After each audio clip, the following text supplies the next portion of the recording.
Hi everyone. Are the rest on mute? Hopefully not. So, um, Pop, pop. Jen, can you say? Yeah, Jen, I can't hear you. I can hear Danny. And Stormy, can I hear Pop, you? pop. Yeah. Yeah, you can hear me. I I, just had myself muted because cars. yeah. I can hear her clearly. And Pixie? Yeah, no, I can't hear you. You can't hear me? Oh no, now I can. Okay. Phew. We can't hear you, Jenny. You might need to double Hi, check Ray. your Discord settings. Go to your Discord settings And then and just click double check voice. in with me. Yeah. Furious, thank you for the raid. Hi everyone, welcome through. So whilst we're figuring that out, I'm going to start with the people that we can hear, and then I will ask them to introduce themselves. So what I've done is basically I wanted to have a chat with people that I respect and love and do really well in, I think, in their industries, and would have a connection to this discussion, which is also about imposter syndrome, which people kind of mix up with self-esteem and self-confidence, which kind of links in. I'm going to post a link for it whilst we go through it, but we'll start with Pixie. So do you want to tell us about yourself, Pixie? Yeah. Hi, my name is Pixie Pugh.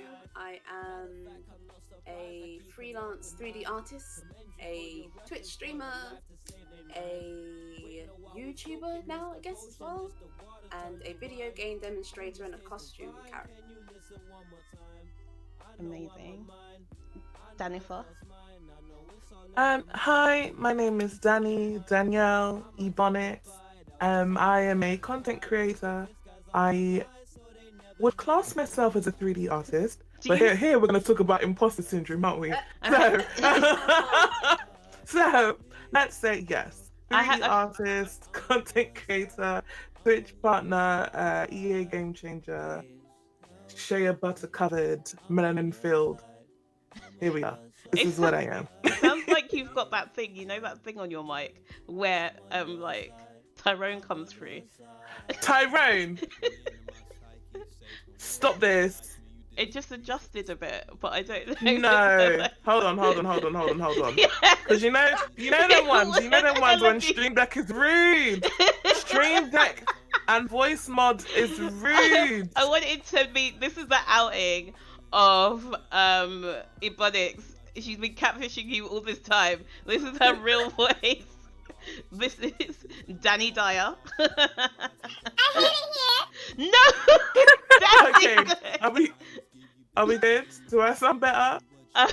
Not exactly. You sound a bit deeper, but it will adjust. Moving on to Stormy.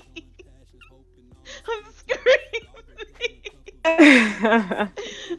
Hello, my name is Storm. I am Pixie's older sister. So normally I'm a London-based digital artist, animator, illustrator, and post-production outsourcer. I do video editing and I work as a commercial model across print, TV, and most people have seen me recently in the Man of Medan video game. Amazing. Hi. Okay, we're gonna hope Jen's got some sounds. It better be working. Okay, Can yeah, you it's hear me? working. All right, come through, praise Jen. Jesus. Hello, guys. I'm Jenny. I am a graphic designer. Based. Yeah, it kind of cut out a little bit. Chat. Did it really cut out? Yeah, no, but it's fine. It's okay. I think that it just but you're just saying that you're a graphic designer and you're based in London. Yes. Yeah. I don't know. Did it come through for you guys? I cut out a heard, bit I missed for the me. same bit that you missed, but I heard that she's a Londoner afterwards. Okay, good. All right, that's fine. Yeah, so basically, so far we've got the UK crew. Story is awesome. Okay, so basically what we wanted to do, I posted the link in there if there's any kind of questions. No, not from my side. I've posted the link in there if anyone's got any kind of questions that they wanted to put through about encountering issues when they're working. So I obviously sent you some like videos and links about being in the workplace and feeling like you don't belong there. So one of the main things that they talk about is feeling like you're a fraud, or feeling like whenever you've achieved something that you feel like you shouldn't have achieved it, or something's gone wrong. So I kind of wanted to get you lot's feedback on what you think about that. Starting with anyone. Yes, Eden, thank you for the phone. Can I say? Yeah. Because I was thinking about this, and I was trying to think. I know a mate of mine replied to when I was putting out that we were doing this, Mhm. and I was saying, has anyone else noticed that feeling? And he was saying, oh, every day, all the time. And he's in the community manager role, Rare now. Used to do Nintendo, now he's at Rare, and it's like it. And especially with the video that you showed, it was like, okay, well, even Einstein and Maya Angelou, the people that Yeah. we raised on a huge Yeah. pedestal, Yeah. they all feel it. It's like you don't seem to get away from it. So I was trying to think, okay, well, what do I have anything that I don't feel that way about? And there's probably only one thing, I think, Okay. which is probably my costume character stuff. But everything else, it's like, oh, and which Ebonics will probably attest to as well. It's like, okay, I do 3D, that's great. Can I charge this much? I don't know. It doesn't look like that. Mhm. It doesn't look like that one. Mhm. It doesn't look like AAA. I can do AAA, but if I do AAA, should I charge them as much as they do? Because I'm not a company. I'm just one person. Do I have the right to? Do I have enough? I don't know. Whatever backlog that I need to prove that I can do it. Mhm. It's been one of those things that my sister and Wonders, in fact, and Star Pendant, a few of my other artist friends, and Jinx, artists that have made it, people that are already somewhere else. Yeah. And they're like, okay, well, I can see, as I used to do 3D artwork on Fiverr for like $5-10. Yeah. Because Yeah. I didn't realize that I could charge more. And they're like, Yeah. no, the stuff that you do, it needs to be more. Even if you don't think that it's worth that much, but for everything that you're doing, Ebonics, everything that we're doing, Yeah. we do more than a drawing. Mhm. My sister's right. My sister's telling me this the other day because I had a client who was messing me about because apparently it wasn't high enough. And sis was saying, well, when the money's high enough, they don't mess you about when we're talking big bucks. So it's like, okay, you're not just drawing a picture and colouring it in and doing all this razzmatazz. We might have to design it. We're going to have to make it in 3D. We have to check the back and the front. Yeah, I have to check the back and the front, the 2D people. My 3D teacher was a bit about 2D artists. He loves them, sorry sis, but he would always say that 2D artists cheat because they don't need to think about the back, really. They don't have to draw it. They don't need to factor it in. But in 3D, you do. You got to factor in the back. Does this make sense from this angle? You've got to now texture it. You can't just texture it. You've got to UV it as well. 2D artists just get to paint on it. We've got to split it open first, and then paint on it, and then stick bones in, and then stick this and that. And it's like, oh yeah, hold on, we're doing so much, and yet still, you used to charge, I don't know, like 20, if that, the most 25. Yeah. If I feel like it. So why do you think that you charge less? I charge less because I don't think my skills are good enough to charge more. Okay. Interesting. Okay, we'll come back to that because obviously I know someone, aka Danny. How do you feel? Yes, I added you. Do I still sound like Tyrone? Yeah, you do. I'm not gonna lie, sis. I'm not gonna lie. I mean, bro. I'm not gonna. I'm not gonna lie. I don't know how to figure this out. Why do I sound like Tyrone? What is this? Okay, wait, hold on. No. We're gonna figure this out because I can't be sitting up on there sounding like Tyrone. And the more I know, the more I talk, the worse I sound. So it's getting to me now. I like to not sound like Tyrone. Oh. Telephone. Okay. That's definitely a telephone. Sir. Okay. Sir? All right. Do you think? Have you got one of those voice mods on? Danny, a whole imposter on her mic. I mean, yeah. The clips that are about to ensue are yeah. Do you have I'm a voice so model? sorry. I do, but it's connected to the stream. Okay. 1 second. Okay, No, don't worry. I'm gonna go. I'm gonna I can ask figure it Jen. out. 1 sec. Okay, Jen, what about you when it comes to things like pricing and when you're doing things like work? So I could say mine is definitely more for work. Mhm. Now that I'm kind of got like clients about now, so somebody like let's fast forward to like this week. Yeah. Somebody offered me like to do some work for a brand. Hmm. I think I looked on board, but like last minute I was like, I don't think I can do this. Like I don't think I'm ready to put my skills forward because I feel like I would disappoint everybody and then make everyone find out like, oh, I'm not great at this. I shouldn't be doing what I'm doing. Yeah. And I kind of like wrote this lengthy message to the recruiter, just being like, I don't think I'm not on the lines of like I'm not quite sure that I'm ready. Mhm. I've been doing this for a long while now, and I can prove to myself that I can do this work, but Mhm. it's a different sort of perspective. I'm like, I don't think I can do this. I think I'm going to disappoint you. Then the client's going to turn around and be like, oh, why do you do this job? You don't have the skills. And I'm like, I put the worst case scenario in my head and I kind of block those opportunities. And I kind of just put myself in this hamster wheel. Like I need to kind of get out of it. Mhm. And then I don't know if it's like a whole case of like self-esteem or self-confidence issues. Yeah. I have to learn to kind of fight it. And then the next day I get an email from another client. I'm like, oh, I'm on it. Give me that job to do. Yeah. And now when it comes to pricing, I'm like, how much do I even bargain for this? Like I've not even thought about that. I don't know where to go. I don't know if I'd be starting off too high and they'd be like, well, screw that, I'm gonna go somewhere else. So sort of where do you find that middle ground to start for them to even respect you, to be like, okay, let's Yeah. we can go from with that. So, because a lot of that seems like it's kind of focused on what they think of you rather than you what, and then that affects how you think about yourself, and then that shapes how you approach your work, which is interesting. Yeah, I will like completely kind of put the brakes on whatever I'm doing for a while. Be like, and I have to like contemplate, am I good enough for this? I continue going on, and I have to kind of psych myself up and kind of get myself going again. Okay, understand. It's a lot. It's deep, man. It's deep. It's deep.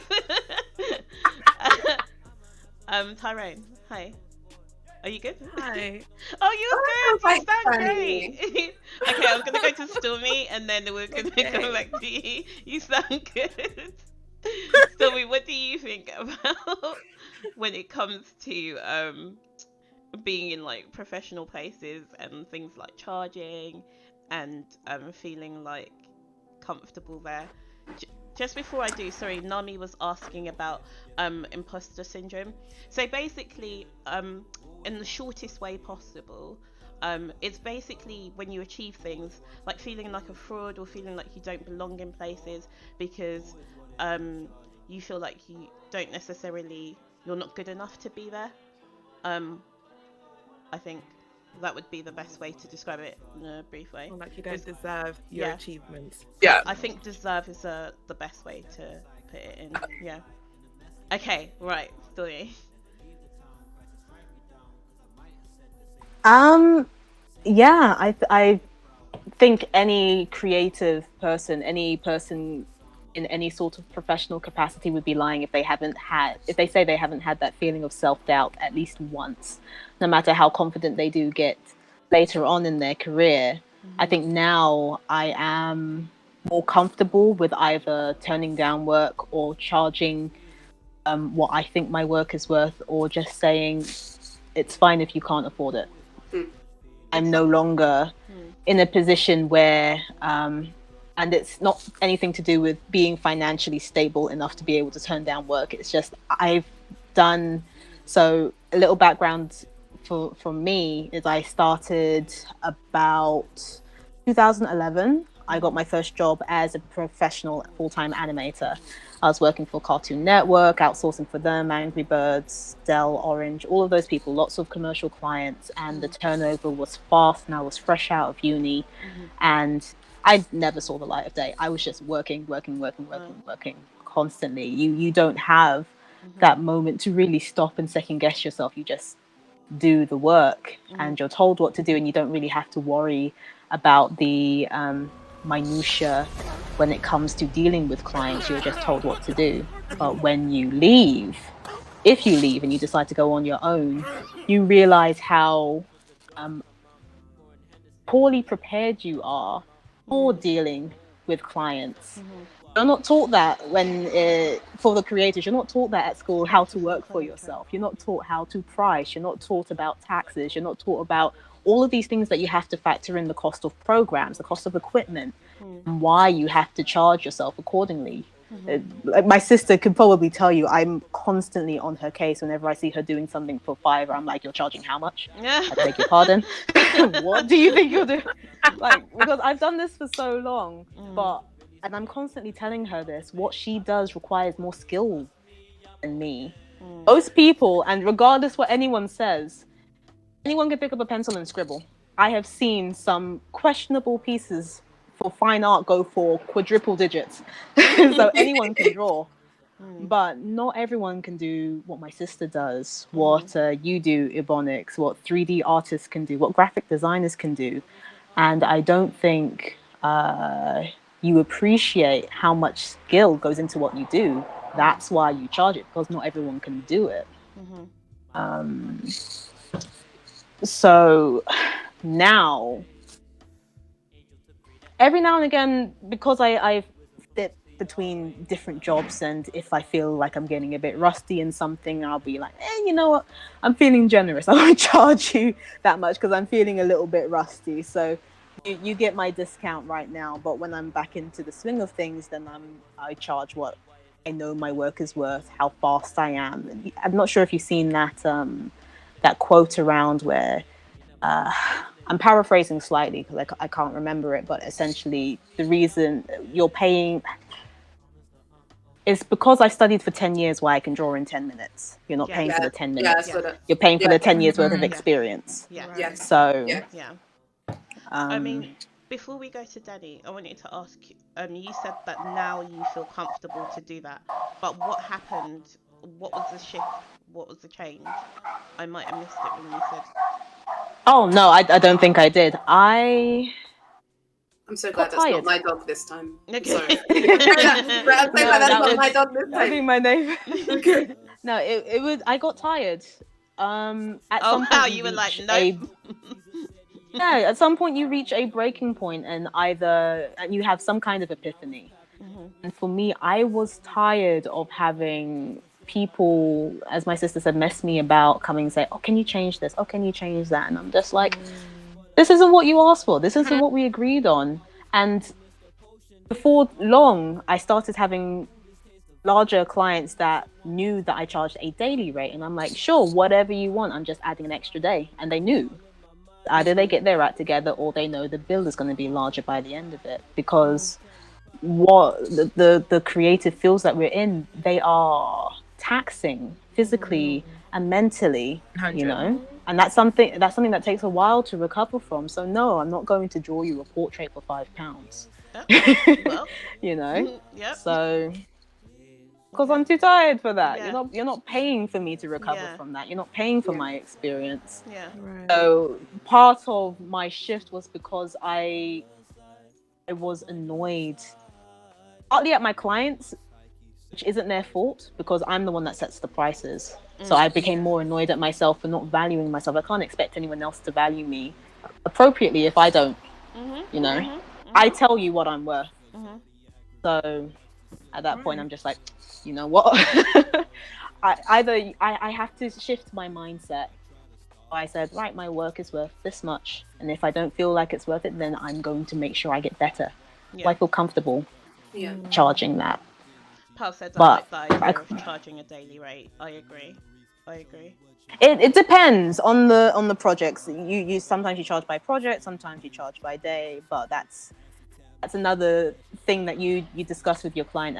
But it's a skill you learn because it's not always appropriate to charge by the day. You know, but I wish this was something they taught in schools, because the amount of trial and error and uncomfortable conversations you have to have learning this is You know. Yes. Tani, what about you? Um. So to be fair, I think a lot of my imposter syndrome started when I started making content for The Sims. Well, Mm. and I then started getting noticed for it because I didn't feel this I was um when I was like in the normal working environment. So when Yeah. I had a 9 to 5, in and out, I'm doing what I'm supposed to be doing, and if I get promotion, it's because I've worked, I've worked through that process, and I've earned it. Um, but then when I started making more content for The Sims, and then primarily so when the BBC feature came about, and like for me that happened when I was at TwitchCon. So Mhm. I haven't even reached TwitchCon. I landed in San Diego. I went and laid in my bed, and bearing in mind they're like 8 hours behind us. So I laid in my bed, and then couldn't sleep. Got up, looked at my phone. My phone was blowing up, and I was like, "What the freak is going on? What is happening?" Only to go and find out that the freaking BBC feature had been like published. And then after that, it was like walking around TwitchCon, people just like, "Oh my god, it's Ebonics." Da, da, da, da. And I was like, "Huh? Who? Nani?" Mm. And then it kind of since then, it's just been like more and more like attention and features, and yeah, like even now, and I feel like I'm my own enemy in this respect. Like I've probably missed out on a lot of opportunities because of my own mindset about this, my own inability to accept that actually what I've done and what I am doing Mm. is pretty freaking good, and Yes, it's it is. getting acknowledged, Yeah. and rightly so. Like, do you know what I mean? But there's still a little part in me that's just like, okay, but I'm literally just this girl in her room making stuff for The Sims. Honestly. I'm just sitting here making stuff for The Sims. I don't know who you lot are trying to refer to and Yeah. make me out like I'm this celebrity or this just really well known person, but I still to this day cannot really sit and accept like Ebonics is the shit. Like she's lit. And it's not to be big headed about it, and I know that there's a lot of like work that has been put into what I do. I still am not seeing what everyone else is seeing, and I would love for that feeling, because the way people big me up, I have Mm. like Jayanne, she's like a hype woman for me. She's like, no, no, you are no, Mm. Mm. Danny, listen, Mm. and she hypes me up, and I'm like, wow, why can't I have that ability to do that for myself? I Yeah. need to be able to hype myself up Mhm. so that when I'm going out there and pushing what it is that I do, um, that I feel that confidence to do it, and Yeah. that's something I'm working on, and something that I'm getting better at, but there's still some part of me that's just that holds back a little bit because I still don't truly accept But that it is what That it you is. are what you are. Yeah, I am what I am. Like I just still feel like I'm just making stuff for The Sims, and it doesn't, and I'm still trying to break down that barrier. Like no, it's more than that, and you can go further with that. It doesn't stop there. yeah. So Eden was saying education costs a lot of money. Peeps need to think of that when commissioning someone. It's not a natural talent, like Stormy said. It's years and years put into that you're paying for. I like that. I mean, I think sometimes some people. I mean, it's. I do think that sometimes people might have more of a connection to be able to do some things, Mm. and also they not might not necessarily go to university for it, but there's a lot of things that like you educate yourself on, you practice, you spend so much time, and when you see Mhm. people doing it, yes. Sorry, were you going to say something, Pixie? Yeah, I wanted to agree with you on that Mm. because, yeah, going to a school, even though I have my own gaffs, I Mhm. suppose, about the whole uni thing in the first place. But yeah, you're paying for them either having gone to school or something. I'm so sorry about the dog. No, it's okay. But even if they didn't go to school, the thing is the only reason why they are where they are is because they spent hours of their life that they can't get back doing this Mhm. thing. You're paying for the hours. The only Mm. reason that Ebonits can do what she is doing is because she has spent maybe about 28,000 hours more than the other person on this particular thing. Because, like, being the jack of all trade, because I like to call myself a jack of all trade, but that means that I have not spent a lot of hours on one particular thing. If I did, I'd be really good at it. So there's some games I've spent more hours playing a certain game, Space Channel 5, than I have on my other sides of my work or something. It's like I'm really good at that because it's the hours of life that I chose to use there that I can't get back. So for Jenny, for Storm, for you, Ebonics, Cassie, I think you might be, even though I don't know that you are, because you've sort of just stepped into your creative field. I've seen you with the stuff that you've been making. Yeah. I've seen you step into it. And when we've been sitting in your golden hour chat, for those that don't know, Cassie made... I've got to, because it's really good. She always does hyping me up. Yeah, do it. All right. That's what I do. Cassie made a section called the Golden Hour Chat in her Discord, and normally I would, after streaming or whatever, I would go and sit there, and then I'll go to work. And for weeks, almost every single day, be me, CJ, Nami, Cassie, Ebonics, we'd all be sitting there doing some work, sharing our screens, so we'd all be able to look, we'd be able to help each other.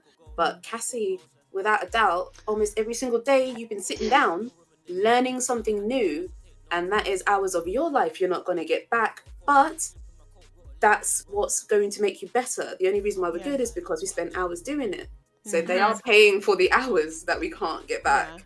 Yeah. I think that's what made me a bit humble when it came to, because I see things. I see when, like, say Danny saying, oh, she's going to do something, or someone saying they're creating something. I see the like finished product, but you don't see actually all the things that goes with it, especially something so simple like making the trailer for a video.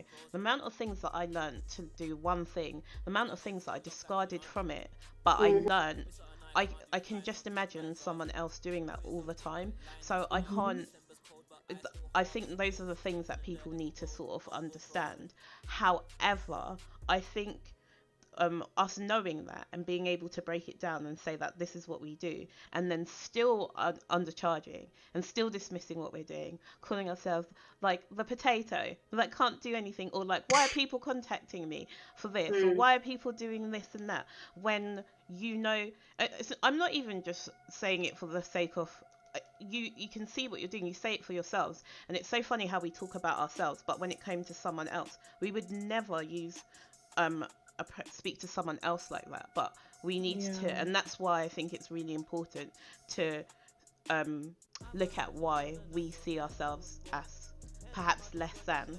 I think with me, so what I do where I feel confident is I set up a care business, which is like a non-for-profit.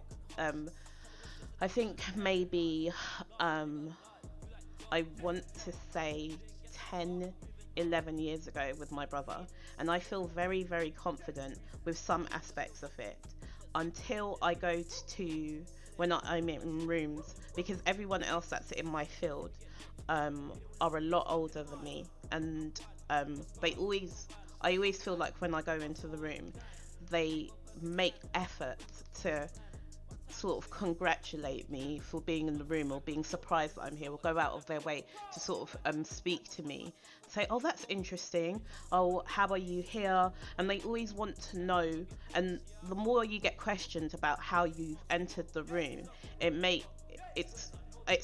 used to make me feel insecure, but then it started to make me feel like I can answer your questions and I can respond to this, and I've got this. And when I go to different situations, I'm a very introverted person, but I spend so much time almost feigning being extroverted.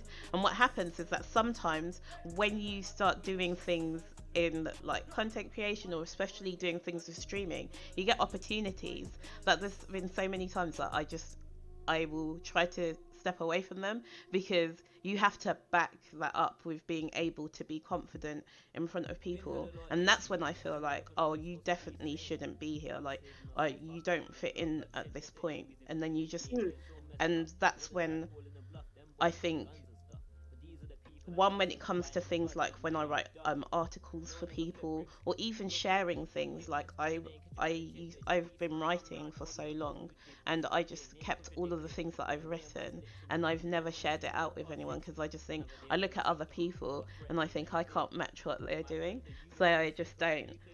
And I don't know at what point that you are able to sort of I don't know, to jump over that hurdle and think, all right, this is my lane, this is for me, and I fully fit in here, and I feel comfortable, because there's other people in the room with you that feel the same way, you know. So Mm. that's where I Um, am. it Hmm. seems like, I know it tends to end up accidentally happening when you compare yourself, either usually a comparison of yourself to somebody else. Yeah, Normally yeah, is where you're yeah. like, oh, okay, I haven't done what they've done, so I can't do this Mm, thing. And as I don't know when the thing comes, I realized maybe in the last year or two mhm, years of my life mhm, that you are the same person that you were. You don't, your brain, whoever, I don't know that we're in our brain, mhm, but wherever we are, that bit doesn't Mm. age up. It's just the body that ages. You don't age Hmm. up. The only thing that ages us up is the experience. So it mhm, seems like once you had that, whatever that experiences, like my sis was talking about, she had that moment where she had enough, and mhm, then she changed something until you have whatever your version of a rock bottom for mhm. this particular thing is. Yeah, Then yeah. you're like, yeah, I'm good. Until Mm. then, you don't know. We don't really have a sense of time at all. Only the Mhm, body has a sense of time, but we aren't affected by it really. mhm. We have the perhaps the past things that have happened and the future things, the imaginary things that we'd like to have or thinking about, but we're technically always the same. The only things that have changed us is the experiences that we've had, Yeah. and Very let's true. say, I've missed with being quite messed around. a bit in Mm, chat, and I'm so sorry. I'm gonna try and catch up with it. Okay, so I think there's a lot of external pressure for black folks to be humble for the stuff that they've achieved or gained, that sits with you and compounds on imposter syndrome. 100%. In fact, I'm gonna come back to that in a moment. There's not enough support in the world. Um, Pearls, I blocked so many opportunities because I didn't think I could do it. Um, Felt that. Felt Yeah. that. yeah. Yeah. When I search Black Sims for CC, you're the name I see on my Google search, and I love it. You make great content. I think there's a lot Aw. of, okay, because self doubt is one of the biggest things that keeps us back. I don't know where we learned it, but we have to work hard to unlearn it. So, mm. this imposter syndrome was brought up by someone called, I think her name, first name's Pauline Chance. She did a test. I'll post it in there, but predominantly it's usually minorities, and it's mainly women that had this. I think they did more tests, and obviously men feel that as well, but Mm. I think they also, I went into the rabbit hole yesterday of looking at like a lot of things, and then I was like on things about how we're raised, how many siblings you have, what it's like in Oh wow. school, and how that Listen. All those affects and things leads can into affect it. it. But okay, so we're gonna come this. I should have said education costs time and money. Um, Underdog said yes, that's my biggest downfall. I won't even try things because of self doubt. 100%. Um, I'm sorry if I've missed things, guys. I got into the thing. Yes, people I ignore think the effort and countless education. sleepless nights you invested to get in the position you're in. Sorry, what were you saying? No, I was just gonna echo that. Just the whole education costs time and money. Absolutely, and education doesn't mean institutional Yeah, education. Self-taught is still very much an education, yeah, and a hard one at that because you are literally scouring Mm, resources to try and Hmm. teach yourself absolutely anything that you can find. mhm, There's no guidance. You are setting your own guidance in mhm, yeah. terms of learning. mhm, And so self-taught is definitely one of the harder avenues of education that I've experienced because there's no not there's not ever really been anyone that I can like just really tap into and get the get all the knowledge that I need to get where I am. It's been little bits from here, little bits from there, and it's mm, like you're sewing, you're making your own quilt of knowledge. Yeah. You're Yeah. pulling together your own knowledge, and then when it all comes, you kind of stand back and you look at it, and you're like, oh my god, I know all of this, and I haven't done that actually, and that's just something that's just come to me. Just putting together all of your knowledge, standing back and looking at it, and you're just like, oh my Yeah. god, I Yeah. know that, and I know that, and then you see the Yeah. bigger. You have to stand back and see the bigger picture. Like, you are actually so full of knowledge, and especially when it comes from a self-taught perspective, and you're teaching yourself all of these things, you need to remember it's never been an easy journey, and you need to applaud yourself if you have come from a self-taught avenue, Yeah. I and agree. know that. Honestly, you never I really can stop totally echo learning. that. I started off early days self-teaching myself everything. I had a tablet. I was like, drawing. I was like, oh, let me just self-teach myself graphics and just see how I get on from there. I had that same evolution last night. I kind of took money that, and like, hoes. that back. I I got was like, money, that's what hoes. I went, Money and hoes. and Good I day, did the gorgeous exact same people. thing. I was really surprised by like what I saw and how much I'd done. And I think I know where the sort of self-doubt came from. And it was either in line when I was in uni, and I would have teachers or tutors come up to me and be like, oh, I don't know why you're taking this avenue. I don't know why you're doing this, or you set up to do this. And it would like Thank you. nitpick That's at my tiny babe. things. And I'm I so think sorry. eventually that What a just got to it me. scared me. Then that was it. And I think that was sort of what planted the seed, because it's all okay, like self-teaching and doing odd things at college. And I think once that seed of doubt hit, was it, and it kind of like manifested in its own little ways. Yeah. Storm, you were gonna say Yes. something. What were you gonna say? Honestly, the whole self-doubt is very institutionalized. While Lynn and I did have a fairly formal education when it came to art, you never really stop learning. Technology changes, techniques change, and to stay relevant, to stay employable, if that's the route you want to go down, you're always learning and you're always adapting. Good artists do anyway. And there was always something that stuck out to me in school. Like, no matter what you're drawing, like, most people draw because it makes them happy. They draw to enjoy it. But try going to an art school and show an art teacher something from an anime, from your favorite manga or something. They will hit the roof for good reason. Honestly, for good reason. But the way that they do it, they browbeat you and make you feel like absolute crap for even pursuing that, which they shouldn't do. Because and this is the great and the annoying thing about art, is there is no right way to do it. There's no wrong way to do it. It is completely subjective. If you like it, then go on and do it. If it works, it's fine. But when you're in an art school, there is a right way to study shadow. There's a right way to draw anatomy. You should not start off by drawing anime characters, or manga characters. You should not start off by being hyper stylized. And it's not a problem if you get there later on, but so many of us get it beaten out of us because we think that cartoons are bad. You must learn how to draw like Vinci. You must learn how to draw study Goya or Alphonse Mucha or something like that. Study the old greats. What you're doing is wrong. And then gradually you become a carbon copy of every other artist that leaves your school. And then you lose your identity, and then you spend all of your 20s learning what you enjoy again.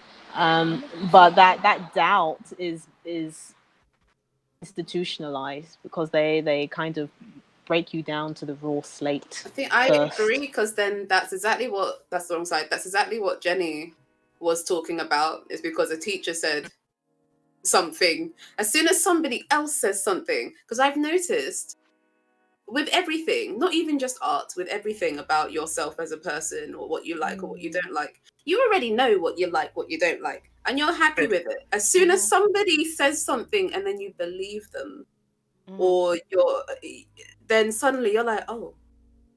Or because they're in a position of power. Yeah. With doctors, with politicians, with anyone that's senior to you. Why would they lie? Yeah, and surely then they must know what's good for me.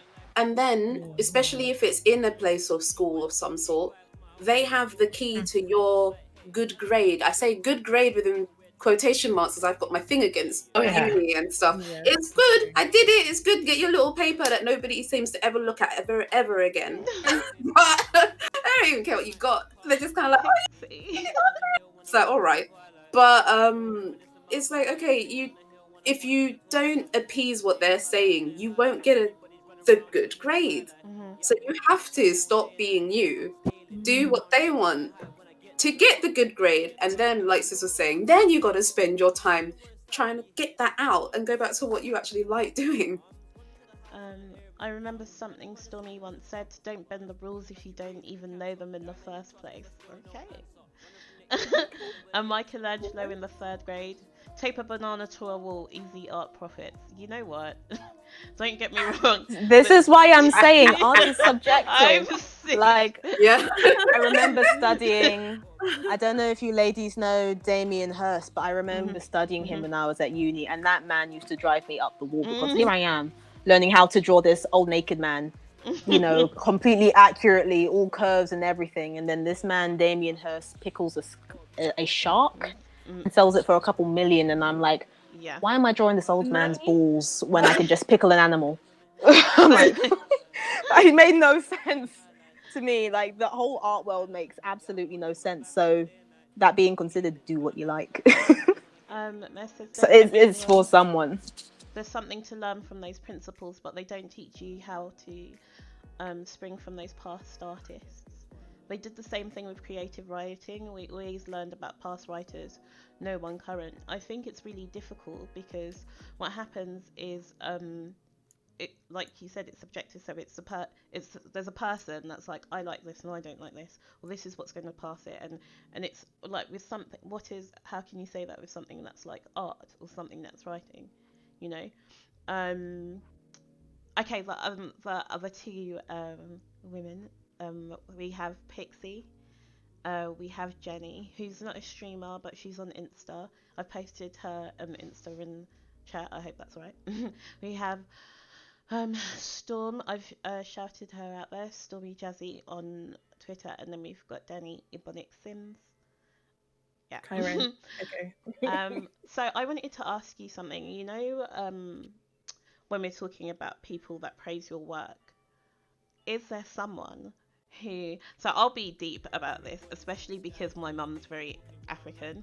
Like, I used to get used to get compliments at school. I was always like the neek, but also like not the neek, where I did well at school and it was quite easy for me, but mainly because like I went to Ghana and like the level of like education there's a lot like more advanced than here. So when I came back, I was like miles ahead. So I was just reading, and I just used to like reading, and so everyone else used to call me smart. But when my mum used to criticize me, I think that was her way of feeling like she could push me. So she would, everyone else was better, and anything else that someone did was like a better version of it. So even with like things like the piano, I could sight read and I did well with that, and she was like, oh, that's okay, but people that are able to hear it and then play it are the people that need to do it, so you need to learn how to do that. So I have, my mum is amazing. If someone else said anything that's negative to me, she would cut them down.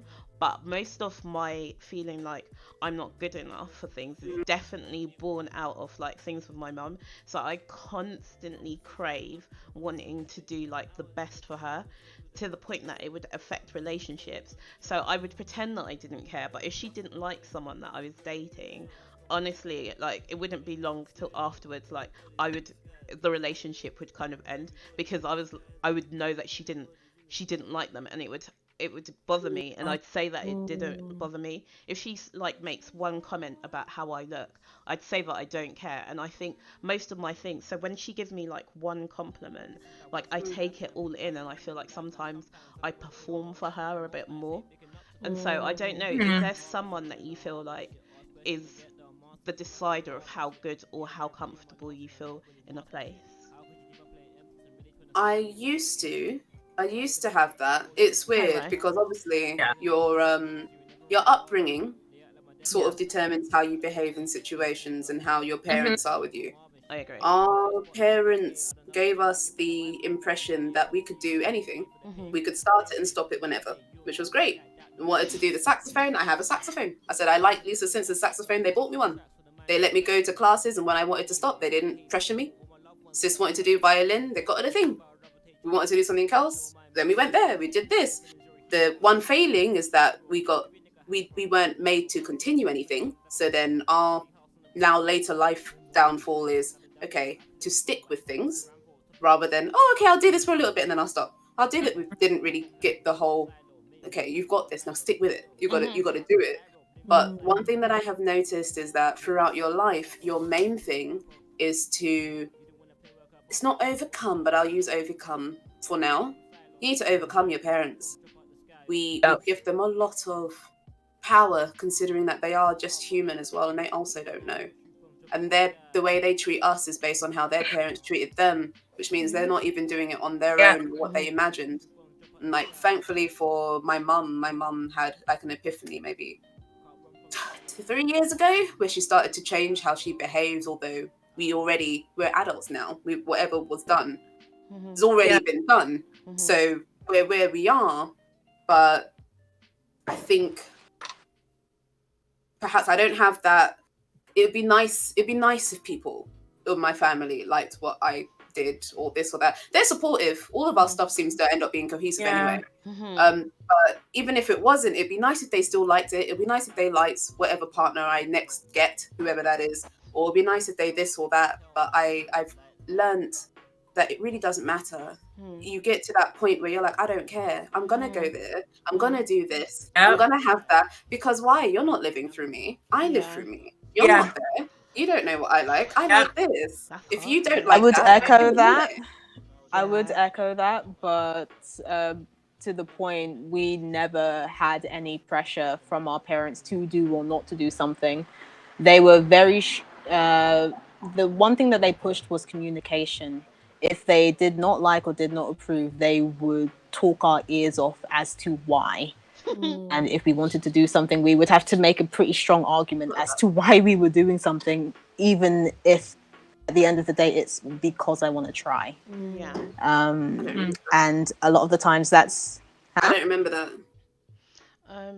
It's okay, you're younger than me. I was gonna say that's actually a good point, because I'm not to undermine like being the younger, but definitely when I say things to my brother and he doesn't realize, I feel like the youngest, and I know that it's there's difficulties with being an only child as well, which obviously like Danny will be able to say, but when you've got like, when you're the younger, all the mistakes and the good things that happen often happen with the older. So then there's you're like the trial, and I feel like you're like the practice pancake, and you're either gonna be like tasty or you're gonna go to shit. And sometimes someone puts too much salt on the pancake, So this isn't something that Chibi is going to be able to relate to very much, but we are the training dummy. All the siblings always are. We have the most pressure. We're often, the result, overachievers. We always want to please or something because we are the first ones. And when subsequent children come along, they're like, I've done this. Go eat the thing. How long was it on the floor for? 10 seconds? Yeah, okay, you're good. You couldn't touch chat because I've missed a bit. Okay, so can we hear what the design experience schooling is like in the UK? Can we do that after this bit? So I think you guys would be able to tell us about the design experience schooling in the UK, or possibly like with art. Also, Rai said also the parent-child relationship gets more complicated or altered when siblings are involved. I agree. Neon Cast is super C. Axel, it says you wrote too much, but I can't even see what you wrote initially. Pearl said, I had a friend, we are both psych majors. He was interested in industrial psych, and he met a professor that led him astray, and he wanted to impress him. Needless to say, he lost his motivation to continue psych, and now he wonders trying to figure out who he is. Oh, 100%. Yeah. Oh boy. Neon, That's so me, I want to learn all the techniques and theory of this art form. Also me, punk rock, love making art, even when it's bad, to try anything. um, so, hi Miss Esco, that's a great point. That's interesting. How so? As an only child, I can't relate. Never thought of that. I can Um, pipe in on that. yeah, okay, so we're gonna come back to that one. So Pixie, I don't know if you heard, but would you be able to um let us know about like design experience schooling in the UK? Um I didn't see, I'm so sorry, Axel, I didn't see it. I'm gonna scroll up and see if I've missed it, but it's not in there. Underdog said I was doing things to impress my mum, but it didn't sit well with me and it wasn't fun. And when I was finding out what I was like, she would make negative comments, which made me feel like something's wrong with me. It created two different me's, one for me and the regular me, if that makes sense. Oh, a thousand Yeah. percent. I can, I definitely feel like I, to the point that like my ex is like my best friend, and he's like when he sees me around my mum, it's like I've just become like this thing. I'll wear like Butters clothing. I come in looking like I'm about Ah. to enter like some Wakanda thing. I've got like Oh, glasses, like my whole afro is out, and I come in like yes ma, and then like I come out, and then the pink wig comes back on, and I'm like ma'am, oh my days, because I know that she'll love it me regardless, but she definitely puts in like she's the ultimate like when it comes to negging comments. So then I'm like, I just want to do what we can do. Okay. it's Thank you, Pearls Babe. it Okay, sounds this kind of sound a bit graphic, yeah, but the whole umbilical cord thing, you still kind of have it attached in that way. You yeah, really, it's tough, Yeah. but you do actually need to separate yourself. You do need to separate yourself. One mhm, day it's just gonna be you, mhm, and then Yeah. you won't have somebody like that, and Yeah. then you're going to have that whole the shock, the freedom, the shock, the freedom when you realize, hold on, I could have been free when they were here still, sorry, and they could have, like, if they could either accept me while I'm who I am or yeah, not, but they saw it. Mhm. They yeah, actually saw, actually I'm a, this is the fully developed person I am. It'd be nice if you come along on the ride. If you don't, that's shame on you. But remember, wherever they like or don't like, that's them. They're not yeah, you. Very They're like, not. it's lucky that my parents or our parents are gamers and are artists and are mhm, this and that. mhm, So okay, we kind of like the same sort of stuff. But even if they don't, you're different people. You're not really mm, gonna like the same thing. You're not gonna like mhm, the same Yeah. It's food. okay if You're they don't like the same thing as you. When it comes to most things in life, it's good to have a healthy balance of empathy and apathy. okay, Empathetic in the fact that chances are your parents, and I spoke about this on an interview I had a few days ago, more than likely your parents just want what's best for you. yeah, Every model I've ever worked with, every actor I've ever worked with, it's always the case that my parents never supported my career. It's like, no, it's not that. They just know how volatile our industry is and they want to make sure you can put food on the table. Be mhm, empathetic that your parents are Yeah. worried about you, but be Yeah. empathetic enough to know that this is something you want to do. yeah, Take it on board and just do your best. yeah, I will say, um, as Most the only parents child don't that has. actually hate you, Yeah. or what No. you're yep, I doing. agree. Some live vicariously through you, but it's just that Yep. most of them, that's the only way they know how to show concern. And it's like, okay, I hear you, I see you, I'm okay. No, really, I'm okay. Don't worry, and then you keep going. So I've got a few questions, but I know that I wanted to ask Danny, as a single child, what do you feel when it comes to So what we if were we're gonna talking? go back to like the question of like who is the decider when it comes to like approval, um, I, I may have only internalized my parents as my deciding factor, but Mhm, they've never expected that of me. mhm, Never once have my mum and dad been like, no, you need to do this, you need to do this, you need to do. They've always let me just get on with it. They've always mm, supported me, they've always coached me, they've guided me. And I don't know if because of because of their support, that in turn has led me to be like, well, all of their coaching and guiding, I need to produce something of Mhm. value to amount to all of what they've taught me and all of the support that they've given me. So even going to uni, I went through uni telling myself that I'm going for them. I'm going to make mum and dad proud because one, it's only me. There's no one else. There's no other child for them to be like to fall back on. There's no other You're the child chosen one. that yeah, like I literally the chosen one. Like I can't. There's no one that can be like, oh well, if I fuck up, then my little brother or sister is gonna do it. Like it was me that internalized that I have to do this to make mum and dad proud because it's only me, and they've been coaching and supporting me. And even like me and my mum had a talk this morning, and she said, I told you should have been doing. I told you should have done IT from the Mhm. jump because I know you love computers. Mhm. I could see your love for computers and everything and games and all of that.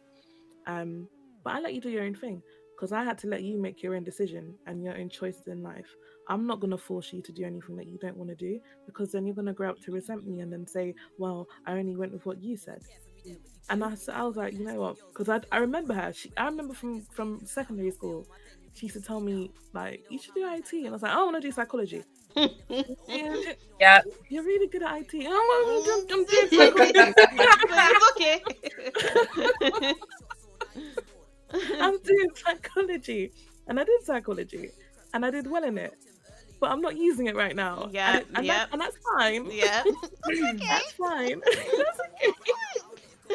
But the point is that no matter what I did, and that both of them, not just mum, but both mum and dad. My mum and dad have never lived together in the same house, Mhm. but my dad has always been around. He's always supported me through everything, parents' evening, shows, whatever I've done. He's always been there. He's always been rooting in my corner. One of the messages he's always instilled in me is, uh, when you fall down, pick yourself back up, dust yourself off, and try again, and just keep trying. And that's something that I've lived by. Like, just keep going when you feel like you're about to give up. Just it's okay. Like, it's okay to fail, and nothing ventured, nothing gained. So I can't sit and say, and I feel a bit kind of not privileged or honored to have had such supportive parents who've never really put me down to make me feel like I'm not worth anything because they've always uplifted me. Mm. um I have maybe just internalized my own, like, they're my mm, am I giving back enough in terms of what they've tried to instill in me and what they've taught me, and I'm trying to reach an unobtainable goal, a goal that they've never even set for me, and it's a goal that I've probably set for myself, if that makes Mhm. sense. Wow. So Seems like the forgetting that it's unconditional love, Mm. whereas that's Yes. making it conditional. It's unconditional. Yeah.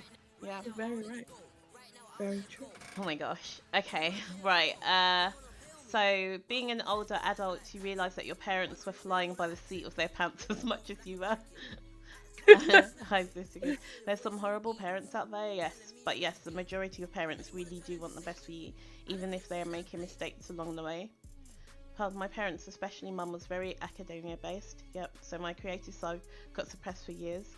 It wasn't until April this year that I acknowledged the fact that I'm an artist. I think that's really interesting to be able to say that, and I'm proud of you for doing it as well. Mev said because they can't quantify the success of a creative. Yep. Same, Yeah. Mm, Danny, same. Even though I'm not an only child, I had the shortcomings of my brother and the dreams of my parents on my shoulders. Yeah. I get mm, scared. I think my fear is that of being such a flop that I put like the pressure on my brother to be like amazing, and I think I But definitely the thing won't. to remember is that that's not your responsibility, Yeah. though. Exactly. Mm, And it isn't his very true. responsibility to take it on either. no, yeah, Mm, Like, whatever I succeeded at, and mhm, at school I was an overachiever, that had no yeah, bearing on my sister. She was her own yeah, person, and mm, every single bit of pressure I put on myself to overachieve was down to my parents. mhm, Wasn't down to me trying to show up my sister. mm, It was because I thought I had to, and no one told me that. mm, Mm-hmm. Mm-hmm. And but I had put it in Yeah. my head to do well, and if I didn't do well, then my value as a person, as me, meant less. yeah, And as you get older, you realize that no, I mean, even if someone does put the equivalent of those words in your head, you still have to make that a reality.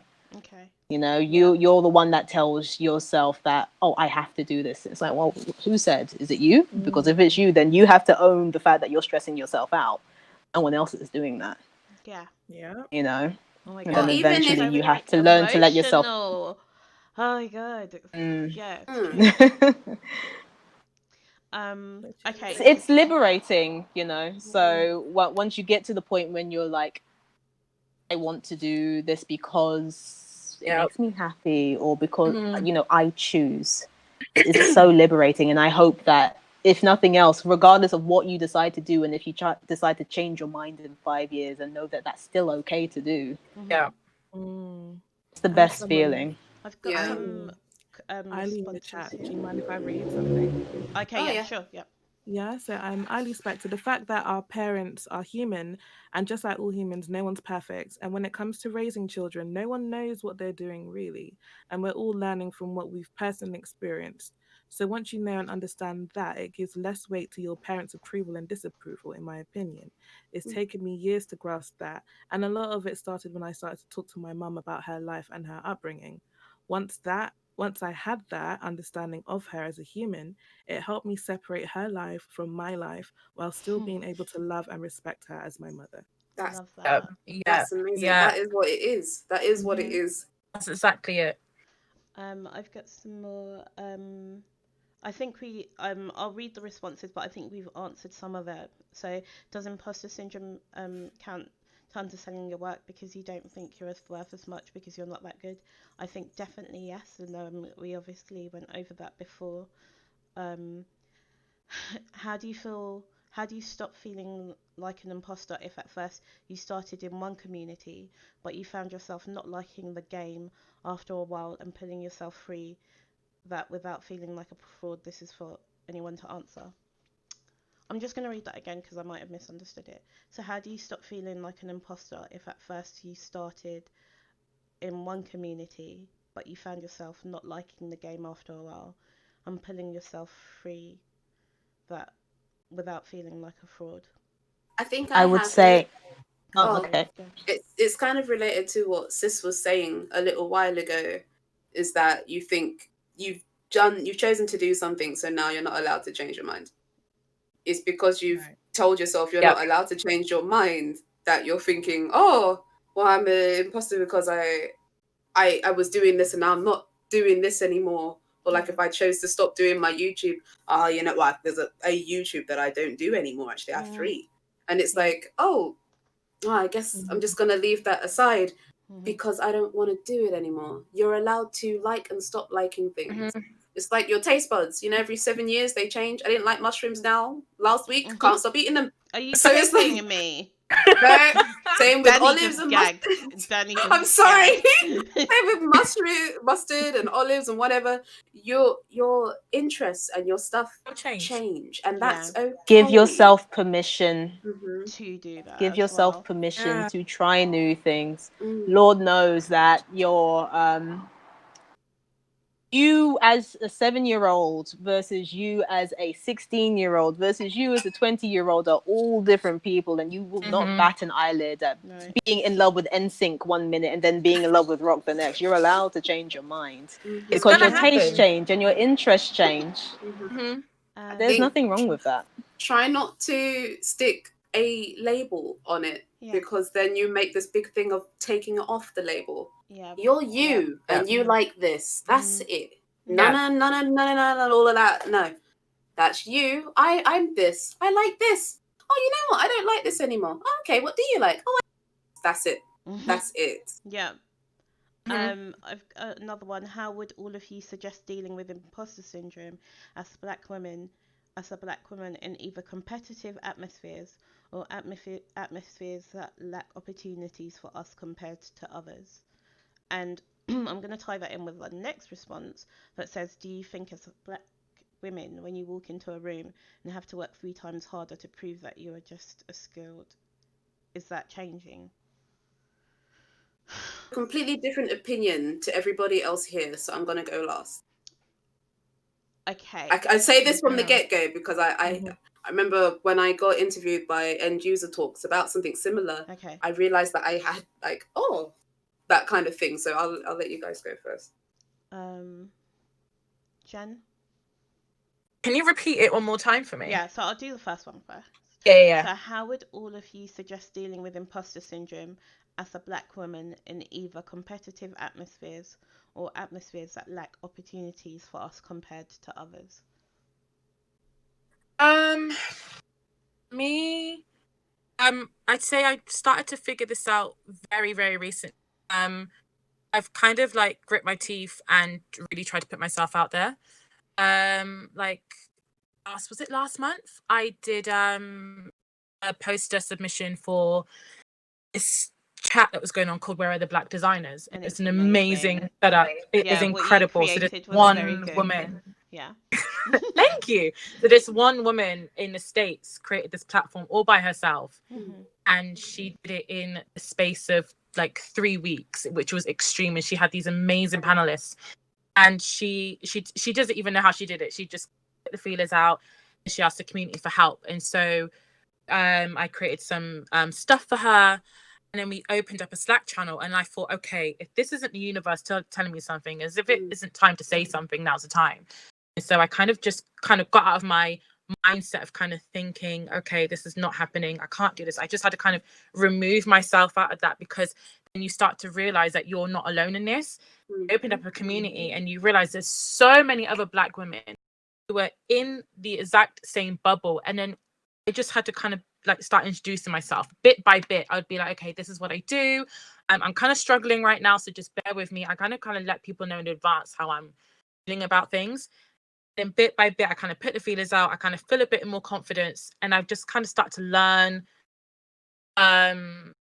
more about what it is that I like to do. And I had to kind of shut out the voices around me and other people, and try to, because I can be very competitive. I can be very competitive with myself, and I can be very competitive with others. And for me as a Black person, when I'm in the work environment, I have to be like, okay, yes, I'm going to have to work harder to kind of get myself seen and kind of take myself to different spots to be seen, but I have to kind of not compete with myself and just really prove that I can actually do this for myself, and then kind of get noticed in that sort of way. And I can say, okay, I'm doing this because this is what I really love, and I can really explain it because it's come from me and it's come from my heart and whatever. That's how I kind of process through that, if that makes any sense whatsoever. That does make sense. It does. Okay. What about you guys? I think it's really important to surround yourself with people on the same kind of journey as you, or people who are that you can kind of tap into. So especially like another Black woman. Um, when we were watching the Black Girl Gamers podcast, that was a Mhm. few weeks ago. Yeah. So a lot of these professionals who were Black women said, "My DMs are open. Mm. My Wow. DMs are open. Mhm. If you need advice or if you need some guidance, come and talk to me. My Mhm. DMs are open to you." Mhm. And I think it's really important to um once you start channeling the same kind of mindset as those who are kind of either in a position that you're aspiring to get to, or you're working along the same line. Like once you can kind of, I guess, like soundboard, at least kind of mirror the same energy, it does, and whether it's intentional or not, give you that boost of confidence to know Yes. that you're not on that journey alone, and there is someone else either doing it or have done it, that you can tap into. And Mm. so I feel like a way to combat the kind of the feeling of imposter syndrome as a Black woman, it would be to speak to other Black women who are either on the same journey or already there, and whose DMs are open, and to support each other, because unfortunately we only really have each other in Mm. this life, especially this working life and this professional life. We unfortunately are have to support each other to even then get support from other people Mhm. once we get to that Yeah, point. you have to get yourself in the room. Mm-hmm. Yeah, you have to get yourself in a room. So my advice would be to get some support from other Black women and you might not even be in the same field. You don't even have to be in the same field. It is Right. just about the energy, the Yeah. channeling, mirroring that same energy about wanting to be in that space, and then manifesting it. So I think for me, it's slightly different because what my main job is, I pretty much, my brother and I kind of shaped our path and made our own sort of space. So Mm. we didn't answer, and I don't know if that was a deliberate thing, or maybe it's just because we're brats. Like me, my brother and I, my mum has always said we are spoiled, and we're very close. So we've always had like our own space because we don't really want to know how to handle people telling us anything. I think that's something that I need to change. That's definitely something I need to change, especially when it comes to doing things. But I think we were like, we want to do our own thing.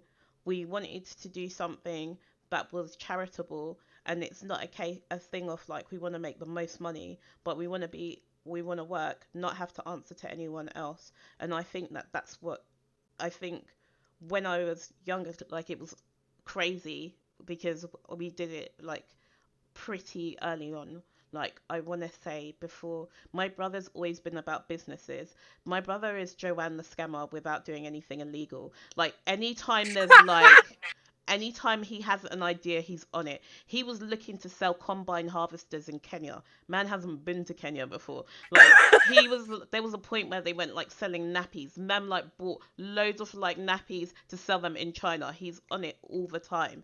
Like, he's selling office space at the moment. I'm like, it's Corona season. What do you mean? So he's always been the person that's like pushing me, and he thinks I'm the smartest person in the world, and I don't know why. So he's like, anytime we want to do something, he's like, you can do this, you can do like this, and he's the one that gets me to do stuff and like set up businesses or anything I want to do. He'll be like, yeah, you've got this, and it will be something ridiculous. If he had the idea that like he would Kanye me. He would be like, "You can do this, President Cassandra in 2020." So I think that was from early on, pretty much as soon as um, and also it helps with my mum. She's stubborn. She set up her own businesses, worked for her, and then we set up our own thing as well. And I think because of that, I I've always tried to make spaces where I support everyone in there, and I know, and especially working with people with learning disabilities, I think that it's always a point of like highlighting like voices that may be a little bit more suppressed than usual, um, like in traditional spaces. So I think for me, I think the way that I deal with that is by creating my own space, and I know that's not realistic to do that all the time. I'm not gonna lie. I know that not all industries it's like that, especially with doing things like streaming now, doing like Twitch, because obviously there's things that come up where if you want to get sponsors, you can't just say, oh yeah, I'm gonna set up my own like drink and then be sponsored by that. You have to go to other people and you have to make yourself unique, and you have to make it yourself special without just being because my thing is like I don't want to just be like the black face on something because you need to tick off a box. Like I want you to be like, oh, this girl's got like some bomb pussy energy. Like I want her on my like brand because of her. Do you know what I mean? It's not. I don't want you to just be like, oh, okay, well, a BLM was trending for like 2 months. Let's try and get like our resident black on the screen. No, I need you to come and like see this. But I think sometimes people won't even notice you. So it's your other people that support you that are like, okay, but this is this person and this is that person, and it's just realistic. We're in a place where you want to get your voices amplified, and then you can make it whatever you want it to make, whatever you want to make it. Personally, So yeah. Storm, Pixie, did you want to add anything to that? I'll let Storm go first. Why are you letting me go first? Because I'm interested to hear it. Because we have the same start, but obviously you can have 20 pupils learning the exact same thing, but they all come out with something different. So I want to hear I think you probably have a different answer than I do. and I don't know what yeah, it is. I think I worked in studios and you didn't work in a studio environment. People outsourced to you directly, so you didn't have that whole going into a room and being the only black person on the floor necessarily. Mm-hmm. Really did, GChibi. The only time I had that When was when I did costume work far up north, when Mm. you are the only black person some of these people have ever seen, and you're like, Yeah. Not even in the room, but in the, yeah. In the whole town. in the whole damn region. Advice for imposter syndrome. The difficulty is, especially for minorities, for black women, we end up representing our entire gender, race, Mm-hmm. ethnic group, Mm-hmm. you know, whatever. And no longer am I going to work as Storm. I'm going to work as Storm, the black representative for East London, all of Mm-hmm. a sudden. Mm-hmm. And everything sorry. that I do Is a reflection. reflects exactly. There are men, you know, honestly, white people can't really say that. They do something wrong and it's purely on them, not on their entire racial group or ethnic group. So we take on a lot of pressure feeling like we have to represent, and I think it's important to separate that because you are more than just your skin color, your background. You have tried hard at your craft and you have to believe that you are good enough at what you do. You have to believe that they chose you for a reason, that you didn't lie to anyone, that you didn't dupe them, that you didn't forge your CV, that you were chosen to be there. So kind of trust that you are good enough. Otherwise, they wouldn't have hired you in the first place. And just do the job to the best of your ability because that's all they're asking you to do. That is all anyone asks of you to do. Yeah. Take some of that pressure off. Okay. Like that. I love that. Can I even just add a little bit something to that? So when Yeah. I was applying to for partnership I was just on gonna say Twitch, only black female partner in the UK. when I was applying for partnership on Twitch, I was really adamant about being like the one black female partnered on Twitch, and and in In my the UK. application Mm-hmm. in the UK rather, and I was like really trying to highlight to them like, hello, like you've got no black female partners. So I was making it very clear that, you know, not to be, because I didn't want to be seen as their token, but I wanted to amplify the fact that you've got no black females in the UK to represent this platform.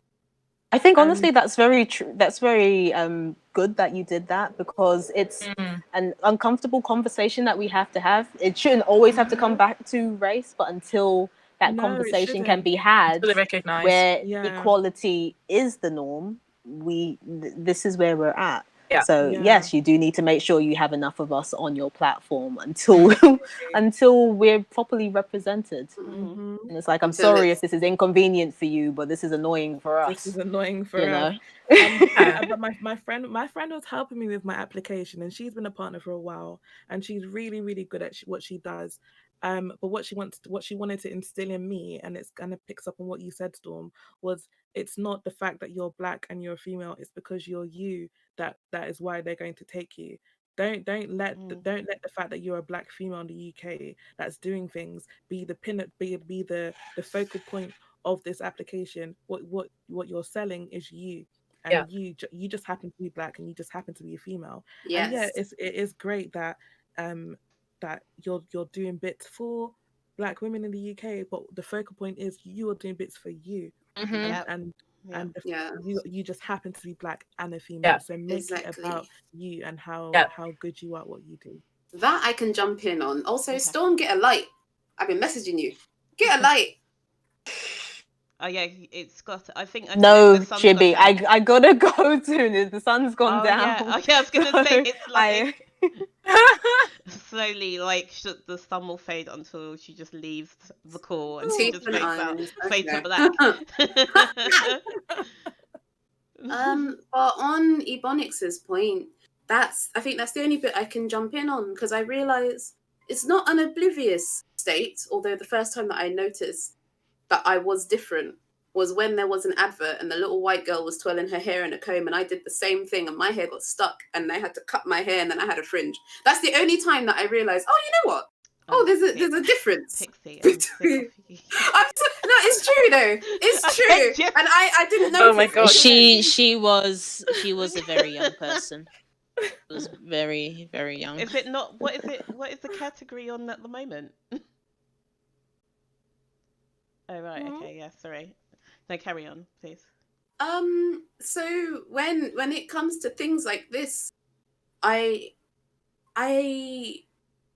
have never. I know, the black issue and the white issue, as in this diversity hire and whatever else have you. I know that it's a thing, but it's not something that I've really encountered before. I've never stuck a pin on myself. I happen to be black and I happen to be randomly spawned where I am.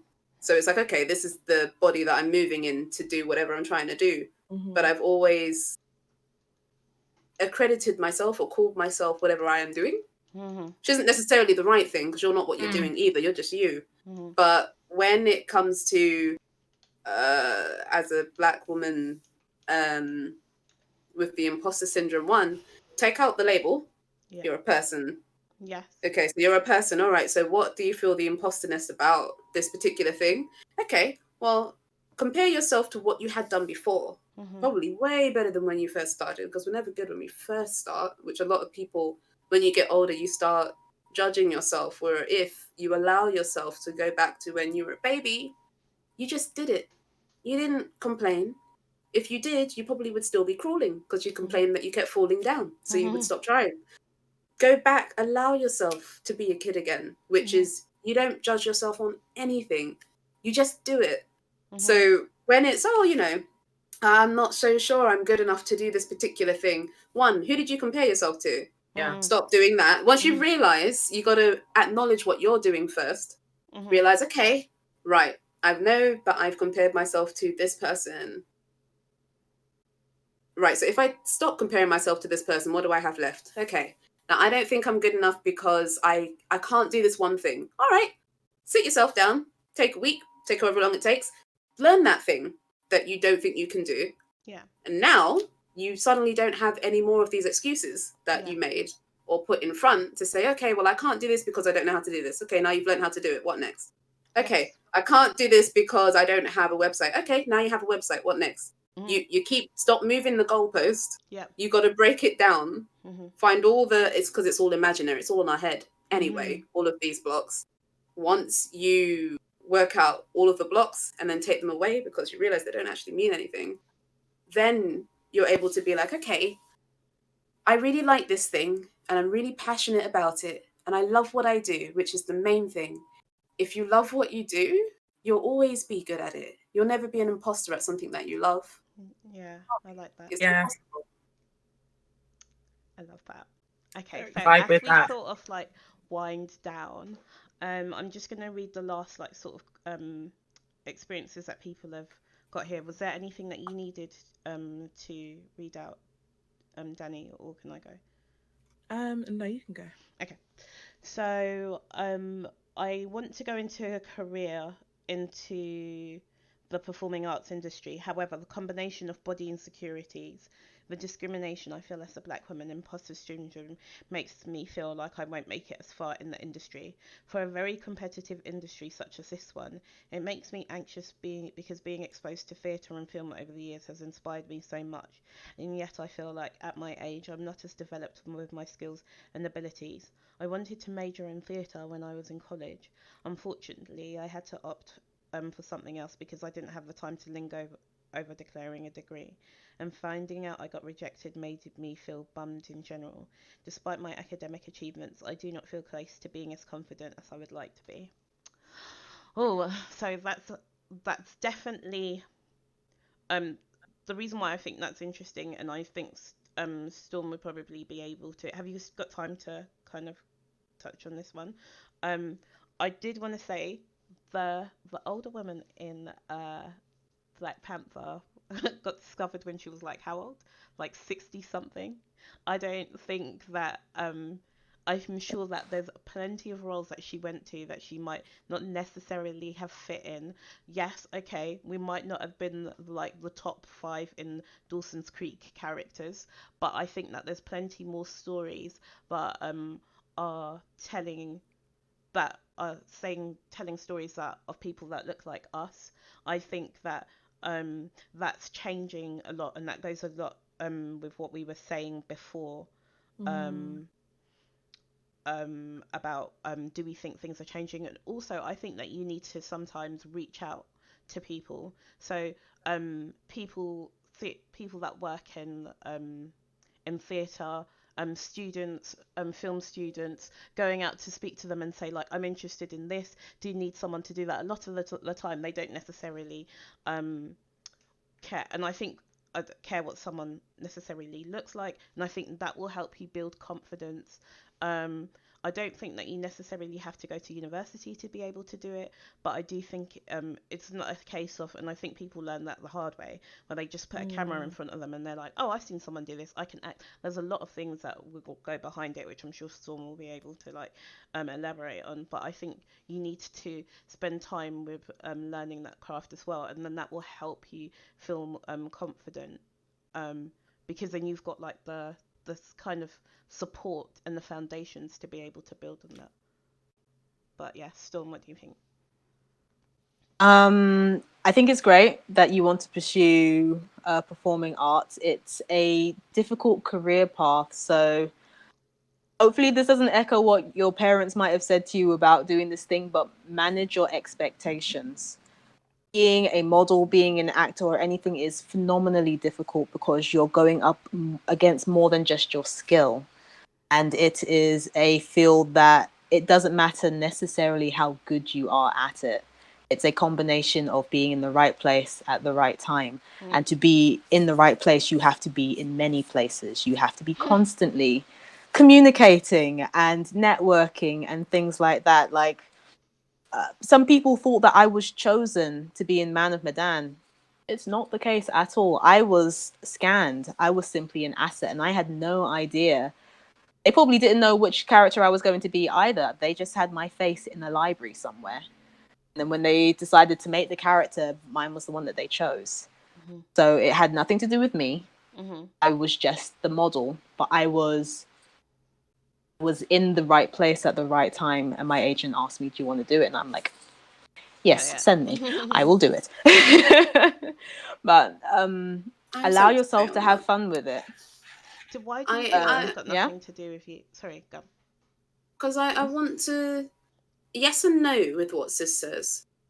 Because yes, you need to be at the right place at the right time. But one thing I've learned, like the reason why we became video game demonstrators as well, being at the right place at the right time, and some amazing costumes that I have been in that I can't believe that I am able to do, that I can't say that I'm able to do, happen to be at the right place at the right time. And I realized how you get to be in the right place at the right time, because Dad's an actor. Mm-hmm. You need to do it. If you don't do That's it, what I then was you're not there. saying. Yeah, You have to be there. yeah, Like, you have to go to these networking events. You yes. have to go be that annoying person that kind of goes and chats to the person and say, hey, do you need a runner or something like that. You know, you have to be there. And So as for not just all of the places that you can physically go to, like for the voice acting stuff, there's that casting call, a website that I've given to the Neon Cast and a few other people. You look online and you audition. You audition for everything. Everything. You audition for web stuff. You audition for this or for that. Don't worry about if, oh, maybe they won't take me because I'm blah, blah, blah. Remember, when you're saying that, you're putting it into effect. Mm-hmm. You're saying they won't take me because this. Just go in there and say, okay, I'm going to act. That's it. None of this. Just don't. You'll notice when you say, I want to do this, but I'm not sure I can do it because they're not looking for black people. They're not looking for short people. They're not looking for fat people. They're not looking for skinny people.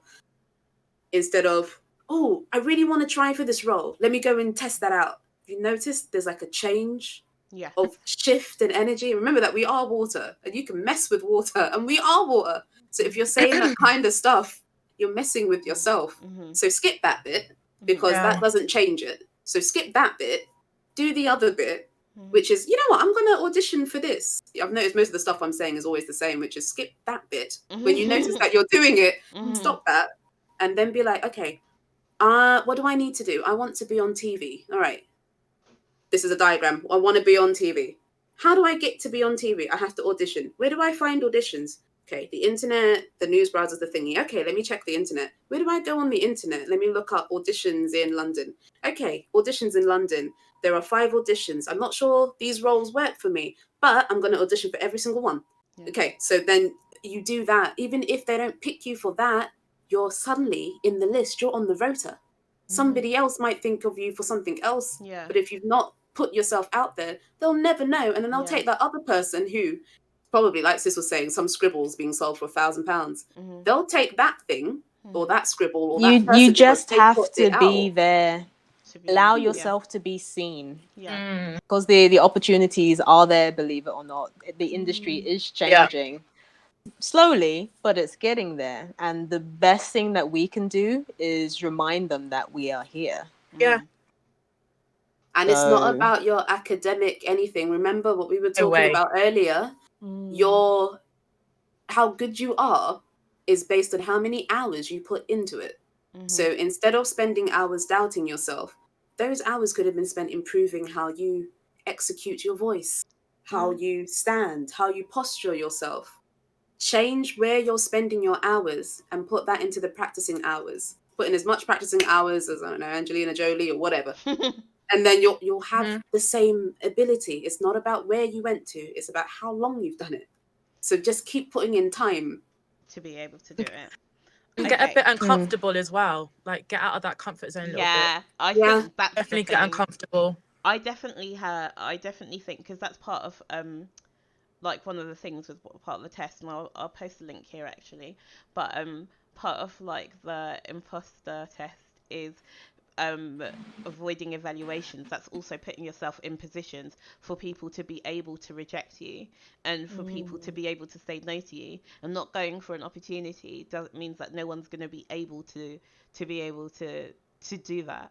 And I think it's getting to the point of being a bit like hard-headed and being able to do this. And I know it's not the same, but definitely one of the things that, like, when I was talking to my friends about, like, my male friends about going to approach women, they said, like, when they go, their thing is she think at any point she's gonna call you ugly and say no to you, so that the only thing that can happen is that there's gonna be something positive.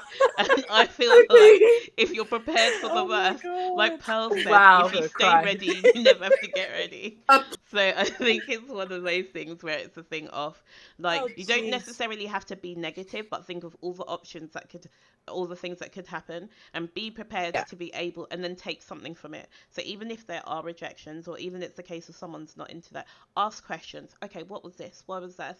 What was that? Is it something that is realistic? If someone's looking at you and they're like, oh, one of the things that people say to me is, oh, like, oh, I couldn't do this because, oh, like something about your lisp, especially when I was younger. And now when I've got older, it's like not a thing at all. Like, people don't care about it. It's in fact like something that's unique. So that's not necessarily a thing that I would have changed. When I was younger, I wanted to change the gap in my teeth. And then, you know, you've got your aunties that are like, that's going to make you rich. They've been lying for years, but okay then. My money, auntie. But sometimes you've got to embrace those unique things about you, and then use that as your selling points, I think. Yeah, true. Okay. Nobody remembers the people that blend in. They only remember the people that stand out. So don't blend in. You won't be remembered. Stand out. Yeah. Make your own name. Here's the link for that. I'm so sorry, ladies. I've really got to run. No worries. Thank you so much. Thank you, my lovely. Thank you. But it was an absolute pleasure talking to all of you. Thank you so much. Thank you. Thank you for coming then. You've been here for a lot Thank longer you than for we reminding said. me. It's been like, it's been almost 2 my hours. phone's like, yes. Yeah. I'm getting yelled at from the other Italians right now. Okay, so all right. I gotta Okay. catch up with them. See you, my lovely. Bye. Have a good one. Bye. If you want to follow Stormy, there's her links in the chat. I think we're just gonna wrap up on the last two bits for us. Someone sent in a thing. Hold on. Selling yourself below your own worth tends to become a physiological battle that presents itself the most when you think of your work, especially black people's mentality is to think less of themselves to a degree which our black women unfortunately may feel the brunt of the most. The generations prior experienced the damaging effects of this for years, but what we see is our generation is beginning. And then he wrote beninging in the beninging In because the he's so beginning. annoying to In the beginning, overcome. He's Emmanuel. so annoying to overcome. Is the only person that can limit their own potential is you.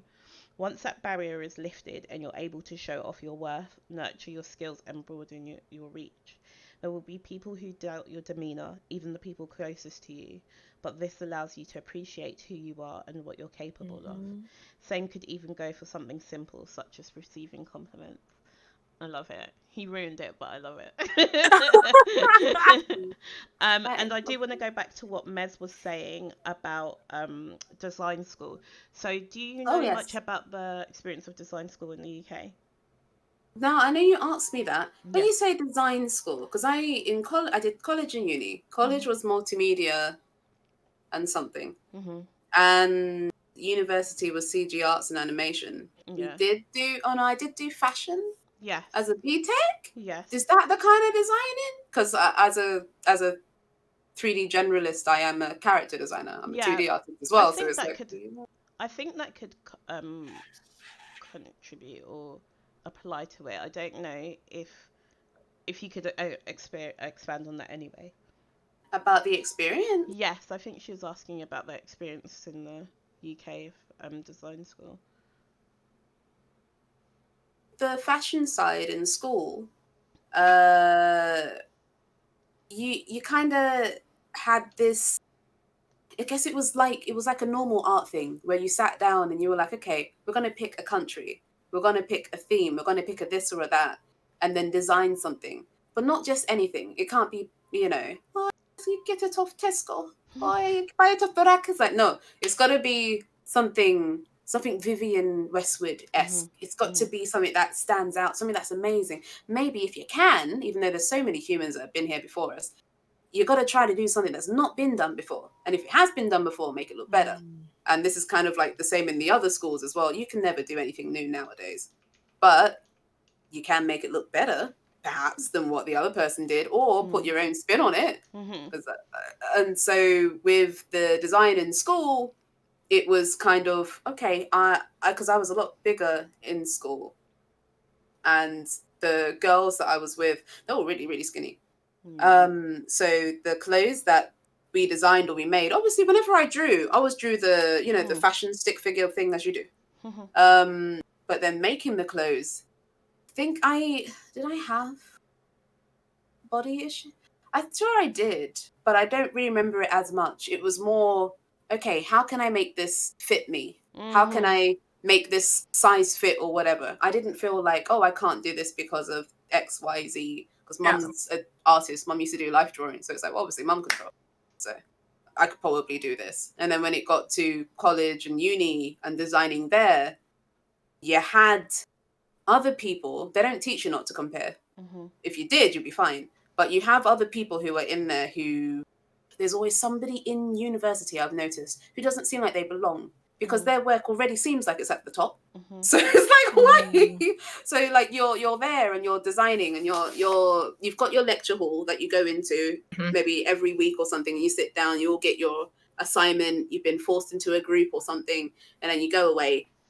And you go, our university had like an underground as well, like an underground garden-y kind of area where the computers were, 2 separate bits. And so you take your assignment, you do a class or whatever class you had, then you were free.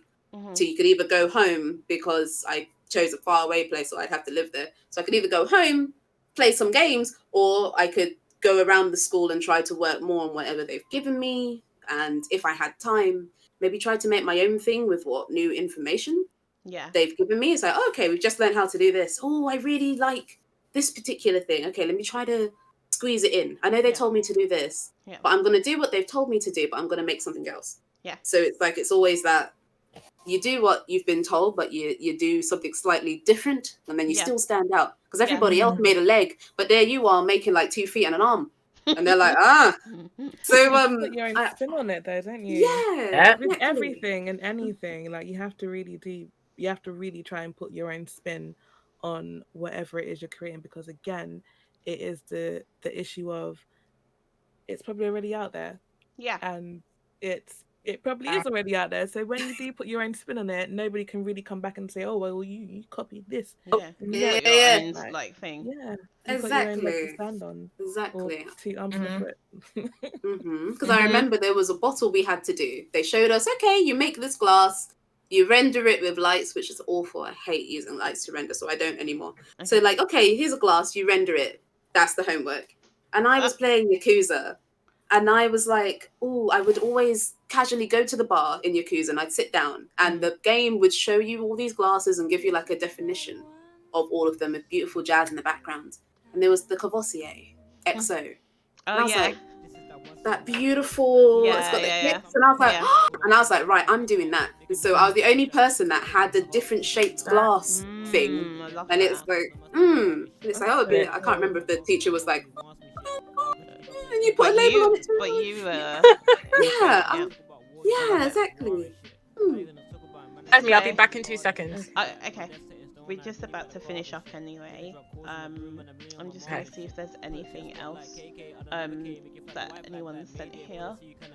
Oh, wow. So everyone decided to donate all of their things right now. This is the best. Okay, just trying to see. Okay, so what Jaden was saying was about does imposter syndrome count when it comes to relationships?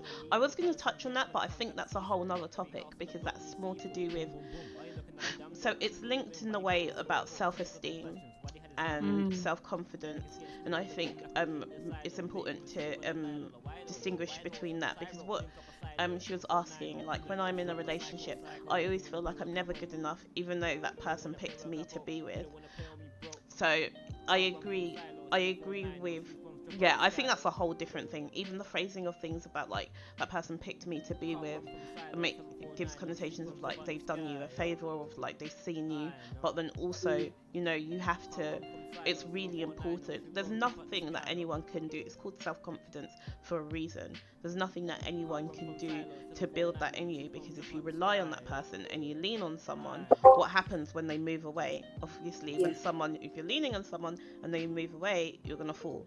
And I think that that's really important to be able to sort of like distinguish between. But I think that's a good point for the next topic. I'd love to talk about that. Yeah? That sounds like a great topic. Okay, good. Well, I'm down for it. So, I mean, on my side, I don't really have any questions, and I know I said like an hour, and I've had you for like 2 hours. It did not feel like it's been 2 hours. It's just been No way. a vibe, and I haven't Been a even started great drinking convo. yet. Imagine. Oh. So, was there anything else that you guys wanted to bring up, or anything that you sort of wanted to ask, or are you good? I would just say, No, sorry, go ahead. I would just say, just keep going through the motions of everything, because literally life has its ebbs and flows. I say just keep going through the motions, that it's life, and like open up more to the community. I think like one thing we've learned from this is open up more to the community, and we'll find that we're all in that same sort of boat at some point in our lives. Yeah. I think that can give us some sort of comfort in a way, but just keep that conversation going. Agree. I like that. On Jenny's point as well, one, like Bruce said, become like water. If life is ebbing and flowing, if you go with it will be a lot easier than if you try to be that tree in the wind. The tree will just be like, it's like, it's not trying to be like, just let it go, because you'll get through it a lot quicker. Whatever it is, if you're struggling with something, just kind of accept that's where you are, and by the time you've accepted it, then you find the solution. Yeah. Or be thankful for the opposite side, and then you get that, because if you're upset about. You're upset that you don't have this, and you'll continue not to have this because the only thing you're thinking about is not having this. So as soon as you stop doing that and you're able to be like, you know what, I'll stop thinking about that because that's not really helping me. That's not making me happy. Yeah. What do I want after that? If I had it, well, you know what? I'm really grateful. Okay, I'm stuck on this problem. I'm grateful that I found the solution. I'm grateful for this because I'll never forget how to fix it. Thanks to this, when I learn how to do it, because you will, you always will, allow it to come, like Jenny was saying. And there was something else that you said. There was something else that you said at the very end. What was it? Keep the conversation going, keep it open. Yes. One thing that we're taught, and this is based on the schooling, you're taught not to cheat. There is a cheating in a sense, but you're taught not to cheat, which is also not to ask for help. They say ask for help, but then if you get help, they call it cheating. Yeah. So understand that you are not cheating, and I struggled with this. You're allowed to ask for help. You're supposed to. Yeah. You're supposed to ask for help. Ask for help. Don't try to do it all alone, which is what I was doing. Still silly, but don't do it all alone. Ask for help. Ask other people to help you with it. Talk to them. Yeah. I love that. Danifa? I guess on a kind of closing note, you're not alone with how you're feeling. If you are kind of dealing with imposter syndrome, you take some time for yourself to really establish what it is. Kind of going back to what Pixie said, break down what it is that is holding you back or making you feel like you have imposter syndrome. And I think standing back, looking at all of it, and then attacking it bit by bit will definitely help you overcome the different aspects of what it is that is making you feel like an imposter, but then also it is a reflective experience as well, so that when you do ever start to feel like you're doubting yourself, that you can go back and think, well, no, actually, I've done this, I've done that, I've done this, I've done that, I've accomplished this, and this. So there's no, you need to leave no room for doubt within yourself, because you've already done the groundwork to build yourself up to the point to know where you know your worth. Yeah. So if you are feeling and feeling a bit like an imposter right now, and this is something that I'm going to do myself. So the conversation that we've had today is very insightful and very helpful in terms of my own journey as a content creator. Is I am going to take some time to step back and analyze what is it that is holding me back and making me not accept the fact that I'm a boss ass beep. That's it. Like Yes. I'm with you on that one. Thank you. And this is what this has done to help for me today, especially. Just I need to take some time to really analyze and understand, like, look, what you're doing is amazing. What all of you ladies in here is doing is amazing, and we need to take time for ourselves and really understand and establish and instill that we need to learn our worth and know that it's okay to not accept anything less than our worth. And that when we do get opportunities come to us, that it's not because we're a token, it's not because we don't deserve it. It wasn't a blip in the glitch in the matrix. It wasn't a glitch in the matrix. Like, no, you get this because you are deserving of it. I love it. 100. Yeah. That's made my heart so warm. Oh, Jen. Ah. I love you. Okay, so know your worth and add tax, said Pearl. Okay. I like that. That's awesome. Yes. So on that quilt that Ibonis was talking about, because that was making me tear up, but I was trying not to cry because I cry about everything. I'm a very emotional person. If I'm happy, I cry. Yeah. So when she said that quilt, and it was like, that's great. Yeah. Doing that whole quilt thing, do the quilt of everything you've done, especially number one. when you drew people and their feet were facing to the side because you didn't know how to draw it from the front. You know what I'm talking about, Jenny. First of You know all, what I'm I'm talking still about? doing that right now. So don't at me in these streets.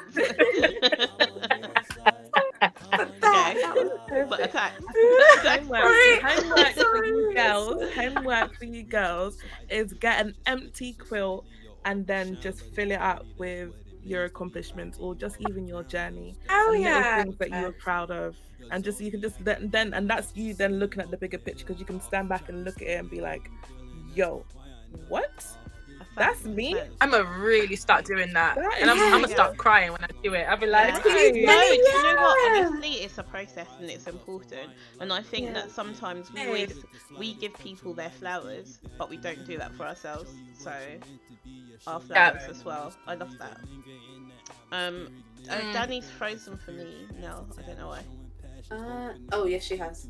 Yeah. Oh, no, okay. she's back. Oh, She's back. Wait. Yeah. Okay. Yeah. She Good. Okay. So I'll read the last of these and we're gonna finish up. So before, I wouldn't ask for help and would struggle to accomplish a lot of things. And with time, I've learned that it's okay to ask for help. I will still have moments I won't ask for help, but compared to before, it's different.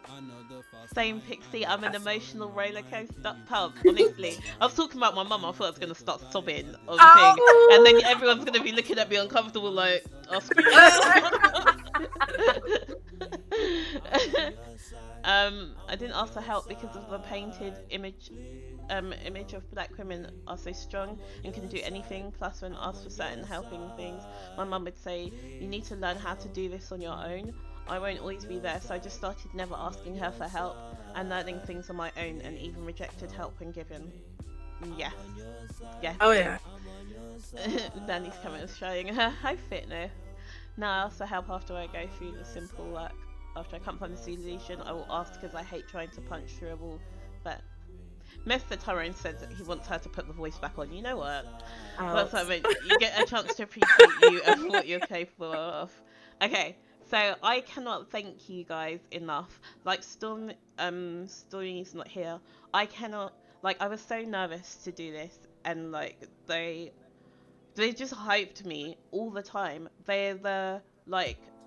Jenny, I know IRL. I'd say like now it's gone to the point like these are my IRL friends and my family, and they definitely hype me. And when I feel like I can't do anything, they are always like, yes you can, no you do, and anything I do, they just build me up. And I feel like that's part of the things of feeling like you do fit in places, because even they don't give you room to question yourself to the point that you feel a bit dumb like okay, everyone else can see it and I can't.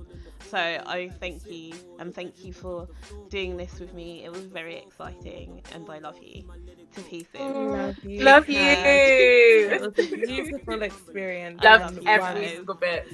Wonderful growth. You know. The fact that you're I love hugging that the you come bear away. is killing me, Pixie. I'm looking at you. You're up there. I'm like, Okay. Over there. All right, my love. you, Okay, guys. all right. So I feel like this is a perfect time to go raid Black Girl Gamers. Oh, yeah. Ooh. We're doing a double Yes. raid. Who's streaming? Double raid? I don't know who's streaming. Hold Oh, it's on. Jay. It's Jay. Yes. Okay, so let's do a non-toxic one. We're not gonna throw booties in the chat. We're just gonna say we love our BGG crew. Say BGG Gang. pull up. Yeah, should we Alright, do let me- BGG pull up? Yeah. Yeah, BGG pull up. Okay. Alright, guys.